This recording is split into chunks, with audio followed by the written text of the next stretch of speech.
இதில் வைபவ் சூரியவன்சியை பார்த்தா தான் ஒரு பக்கம் பாவமாக இருக்குது. ஆர்ஆர் நாக் அவுட் ஆயிடுச்சு தான். ஆனால் கடந்த 4 இன்னிங்ஸில் வைபவ் சூரியவன்சி அடித்த ரன் என்ன தெரியுமா? 3 செஞ்சுரியை மிஸ் பண்ணியிருக்காப்புல.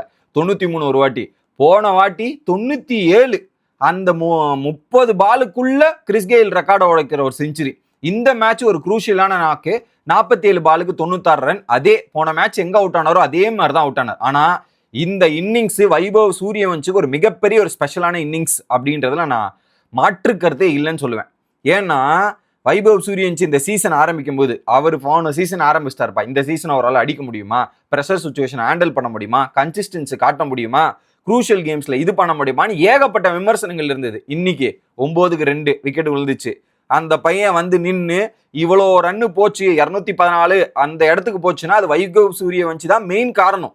ஃபர்ஸ்ட் காரணம் வைபவ் சூரியவன்சி. அந்த அளவுக்கு ஒரு பொட்டன்ஷியலை காமிச்சிருக்காங்க. மெச்சூரிட்டி, ஒரு இன்னிங்ஸை எப்படி ஃபேஸ் பண்ணும், இங்கே டஃப்பாக இருக்கு ஸ்பிட்சு, அதை எப்படி ஹேண்டில் பண்ணுன்றத மெச்சூரிட்டியை காமிச்சிருக்கிறான். அதை தாண்டி ஒரு பால் வந்து ஹெல்மெட்டில் படுது, ஒரு 2-3 பால் பவுன்சரை வச்சு அட்டாக் பண்ணிக்கிட்டே இருக்காங்க. அதை அடி வாங்கின உடனே சில பேருக்கு பதட்டம் வந்துடும், இதுவாயிரும். அதில் என்ன பண்ணுவாங்க, சில பேர் டெம்பரை லூஸ் பண்ணி விக்கெட்டை லூஸ் பண்ணுறதுக்கான வாய்ப்பு இருக்குது. அந்த இடத்துலையும் காமாக கம்போஸ்டாக நின்று நான் ஆடி காட்டுறேன், எனக்கு இதை ஆடக்கூடியும், நீ அடிக்கிறியா, நான் உன்னை அடிக்கிறேன் திரும்பன்ற மாதிரி அதை எடுத்து எக்ஸிக்யூட் பண்ண விதம். ஒரு பால் அட்டாக் பண்றாரு, அடுத்த பால் சிங்கிள் ரொட்டேட் பண்ணி மேட்சை எடுத்துட்டு போனோம் டீப் டவுன்.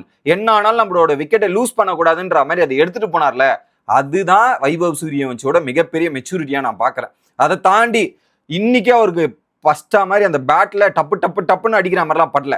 கொஞ்சம் கஷ்டப்பட்டாதான். ஆனால் அந்த கஷ்டப்பட்டும் அந்த இன்னிங்ஸ் எப்படி ஃபேஸ் பண்ணணும், அதை எப்படி எடுத்துட்டு போனோன்றதுல தெளிவான ஒரு பிளானோட வந்திருக்கிறார். அழகா எக்ஸிக்யூட் பண்ணியிருக்கிறார்.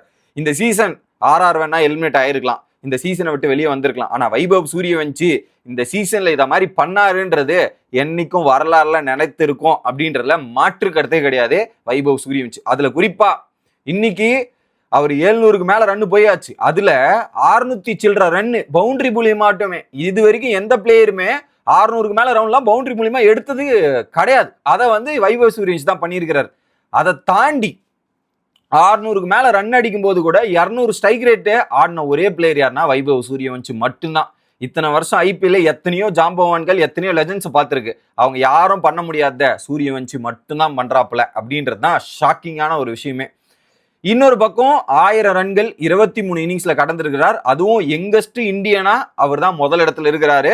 ஃபாஸ்டஸ்ட் இந்தியனாவும் அவர் தான் முதல் இடத்துல இருக்கிறார் அப்படின்றதுல எந்த விதமான மாற்று கருத்தும் இல்லை. ஸோ இந்த சீசன் ஐபிஎல் 26ன்னு எடுத்தா அது வைபவ் சூரியவன்சியோட சீசனா இருக்கும் அப்படின்றதுல மாற்று கருத்து இல்லை. நீங்க என்ன சொல்றீங்க அப்படின்றத கமெண்ட்ஸ்ல சொல்லுங்க மக்களே.